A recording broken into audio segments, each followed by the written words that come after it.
Ըստ քեզ ալկոհոլի որ տեսակներն են աշխարհում ամենաշատը օգտագործում։ Ըստ ումա գարեջուրը պետք է առաջինն լինի։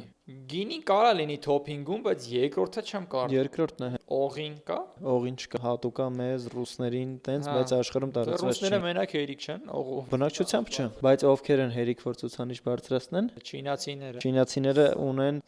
ասա սակե։ Սակե, սամբուկա։ Այս նորությունների համար բայցզու է կոչվում։ Բրինձի օղին է, էլի։ Հա, սակեն էլ է բրինձի օղին։ Տեսակա։ Հացահատիկային էլի խմիչք կա, որը նման է օղուն, բայց շատ սպეციფიկ համ ունի։ Ես փորձել եմ մի անգամ։ Մնաց 3-րդն ու 5-րդը։ Չեմ կարծում որ կոնյակը կլինի։ Չէ։ Վիսկին կա։ 5-րդը վիսկին է։ Եվ երրորդը տեղափոխվեմ ինձ թվում է լատինական Ամերիկա։ Կարաս ինձ թվում է։ Չէ։ Չէ։ Տեկիլան չի։ Այո, տեկիլա է մտածում։ Եթե տեղափոխվեց ավելի քաղցր դաշտ, Որևէ լիկյոր։ լիկյոր։ Ուղղակի լիկյոր։ Երրորդը լիկյորն է։ Իհարկե մենք էլ ալկոհոլ օգտագործում ենք, բայց չափի մեջ, բայց երբեք չենք խրախուսում ու առավել եւս չենք գովազդում։ Say no to alcohol։ Խիախ, երկու բաժակ խփել ես եկել ես։ Բնական արագ օրս քաշած։